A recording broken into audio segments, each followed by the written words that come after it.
Assalamualaikum warahmatullahi wabarakatuh teman-teman semuanya. Balik lagi di Cerita Untung ya. Mungkin ini adalah lanjutan episode dari mungkin teman-teman nonton di Daniel Tetangga Kamu ya. Yes. Nah, kita ngobrol sedikit mengenai beberapa hal yang kalau di channelnya Daniel ini banyak mungkin yang salah persepsi mengenai Islam gitu. Atau juga mungkin sebaliknya di channel kita banyak juga ya beda salah persepsi mengenai teman-teman yang non-muslim misalnya gitu. Ini ada banyak, mungkin ini bisa jadi yang bilang juga jembatan komunikasi gitu. Ya. Bahwa sebenarnya kita, lu minum kopi, gua minum teh, kita bisa duduk ngobrol bareng. Ya. Nggak mesti tehnya campur kopi campur teh. Kalau enggak lu nggak sejalan sama gua, nggak gitu kan? Ya. Ya. Minum aja kopi lu dengan nikmat, Ya. gua minum teh, tapi kita bisa bisnis bareng, bisa ngobrol Yes. bareng ya. Hal-hal seperti itu yang mungkin Ya. yang Gue penasaran deh. Gue gini. Gue mempunyai sebuah kayak persepsi bahwa kenapa Muslim itu nggak sahabatan sama Kristen misalnya gitu. Apalagi khususnya yang udah hijrah mungkin malah dianggapnya kayak ekstremis gitu misalnya gitu ya. Karena mereka berpikir kalau misalnya orang Kristen atau Nasrani itu akan mencoba untuk mengkristenisasikan mereka. You know what I mean? Like apapun yang kita lakukan, wah ini kayaknya kita lagi dikristenisasi kayak gitu.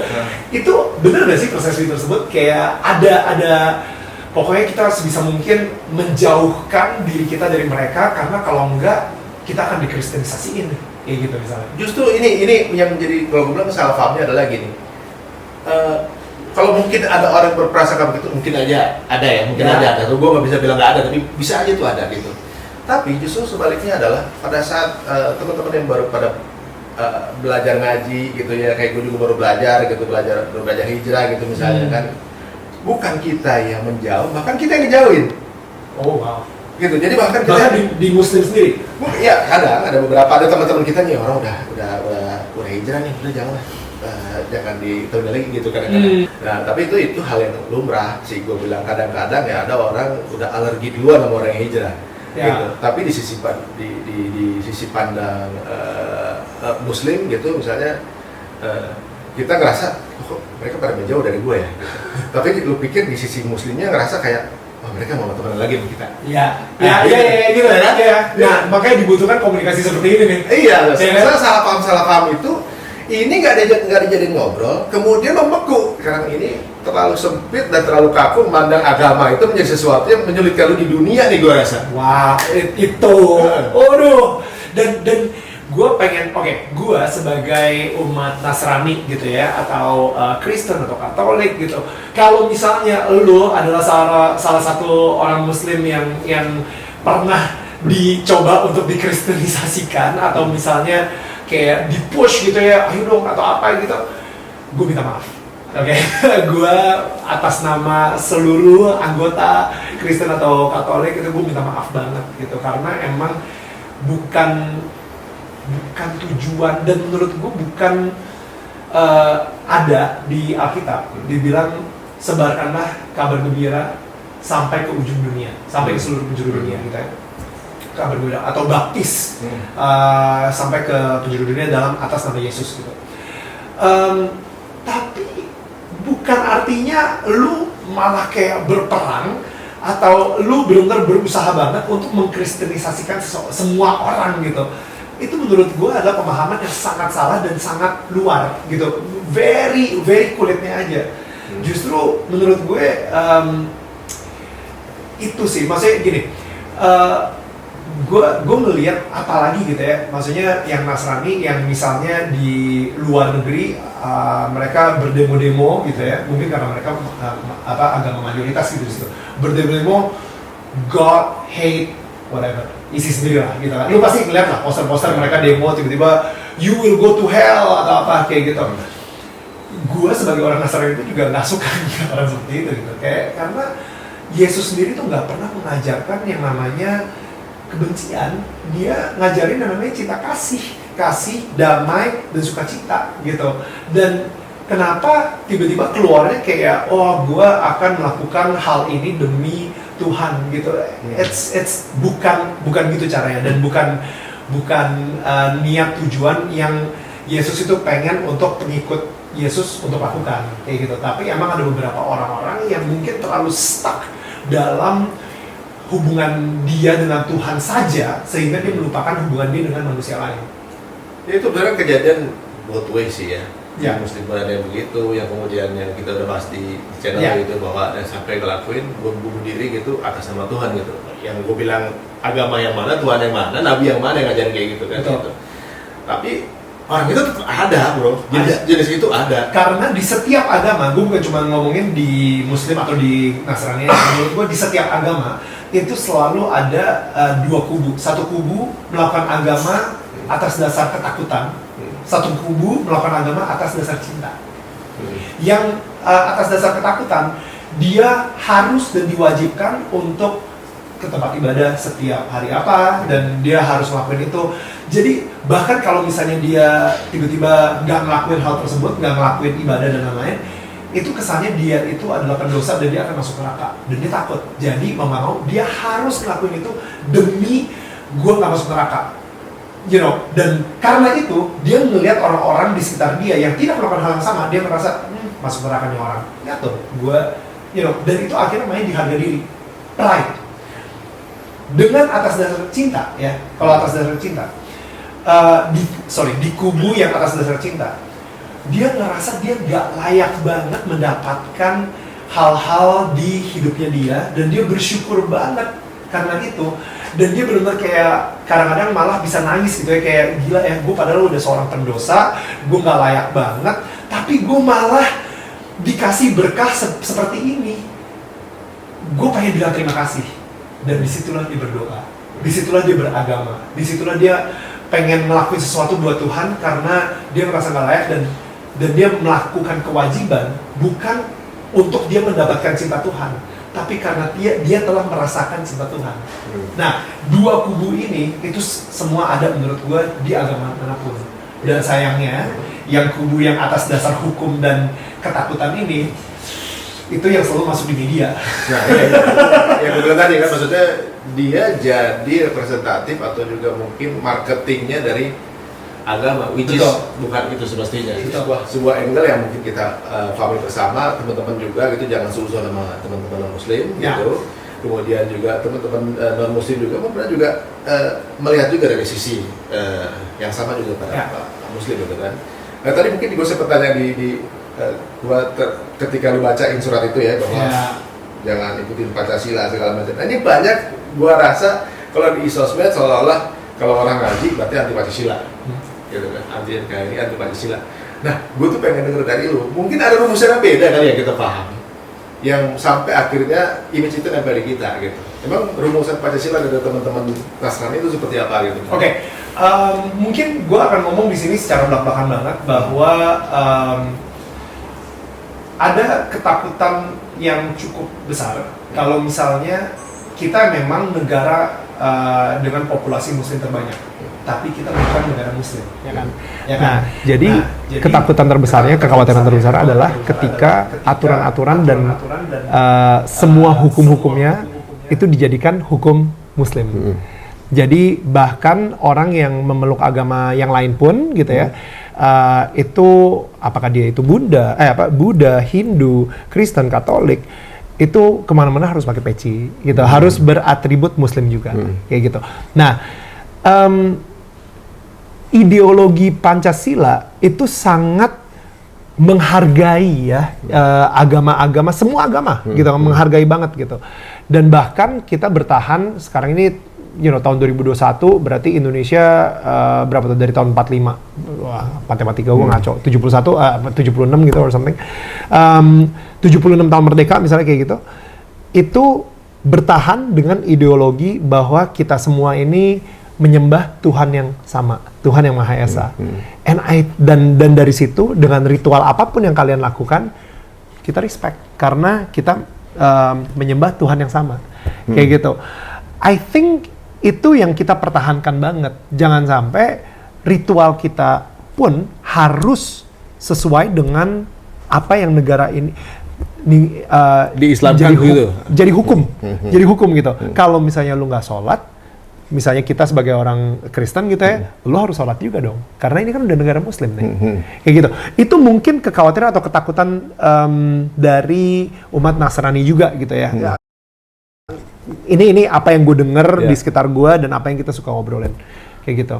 Justru uniknya adalah yang gua lihat pemahaman Pancasila di teman-teman Muslim itu bahwa penyusunan Pancasila seperti halnya sama-sama kita sepakat tadi ya, bahwa sila pertama itu harus ketuhanan. Yang Maha Esa, Karena kita benar-benar orang manusia yang berketuhanan. Ya.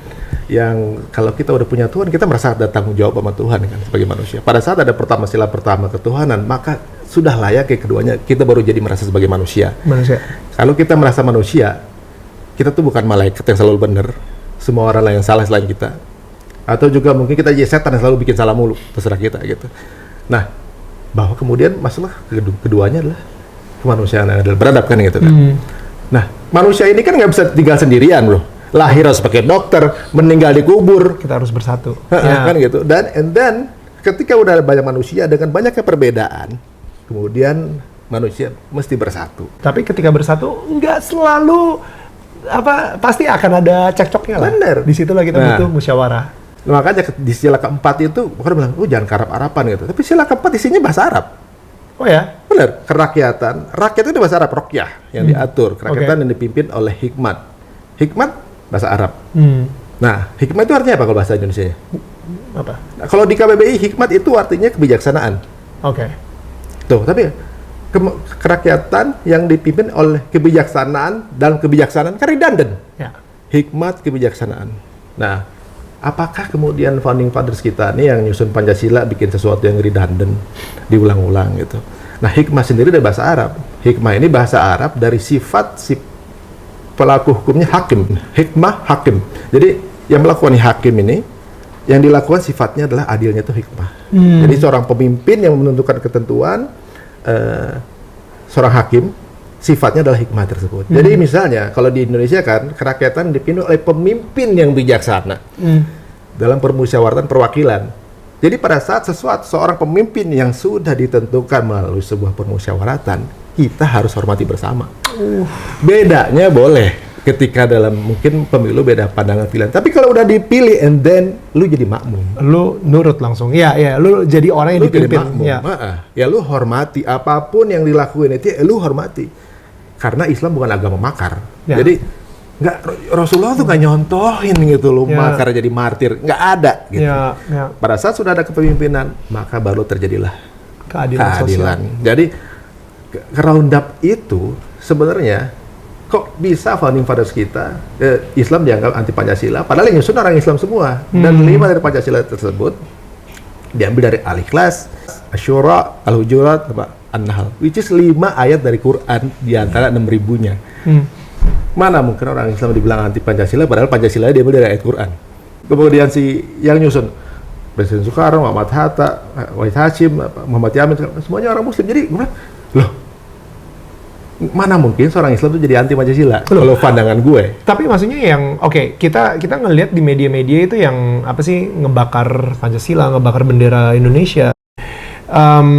Gue nggak tahu apakah ini medianya aja yang menyalahkan dan kayak wah ngebakar-bakar supaya kita jadi semakin terpolarisasi gitu, atau of course image tersebut ya kalau misalnya nggak ada ada asap ya pasti ada apinya gitu kan. Ya pemikiran tersebut pasti muncul karena ada sebuah kejadian gitu, dan kita mikirnya bahwa ada satu golongan yang benar-benar tidak pengen yang namanya Pancasila, bahkan di surat wasiatnya tersebut kan kayak gitu kan. Nah, yang tadi gue bilang bahwa ada juga mungkin orang-orang yang ngerasa dengan pandangan seperti itu. Tapi kan which is itu minoritas.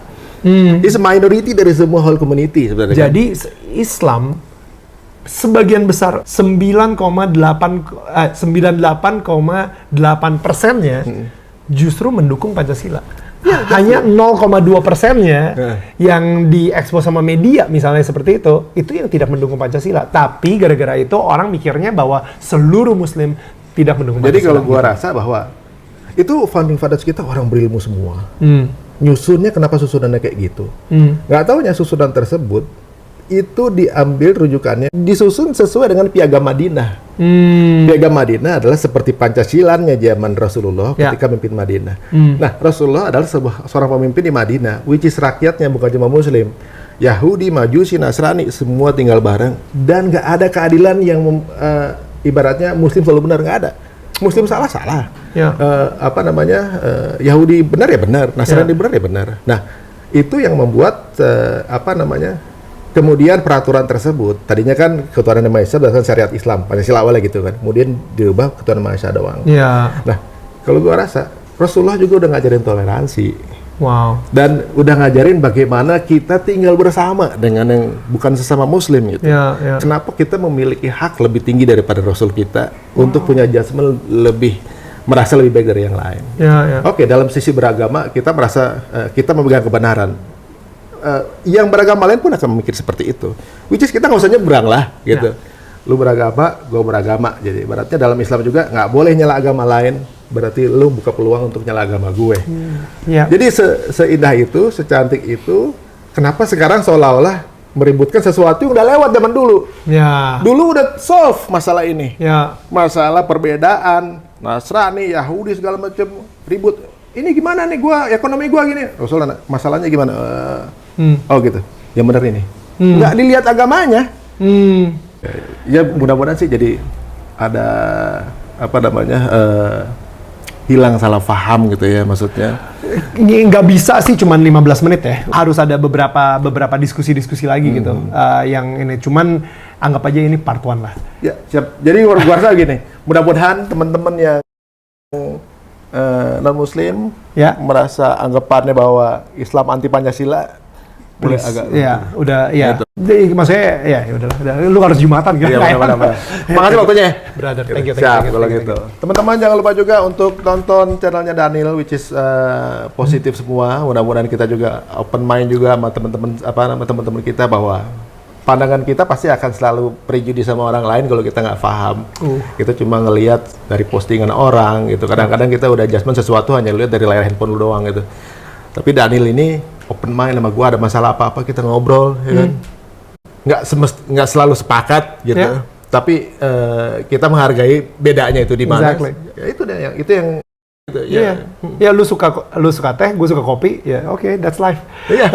Nggak semua harus jadi kopi atau jadi Tuhan teh pengen kan. kita emang hidup berdampingan dengan perbedaan kita masing-masing sehingga kita kekuatan kita bisa menjadi bisa mengakomodir kelemahan seseorang dan kekuatan dia bisa mengakomodir kelemahan gue gitu.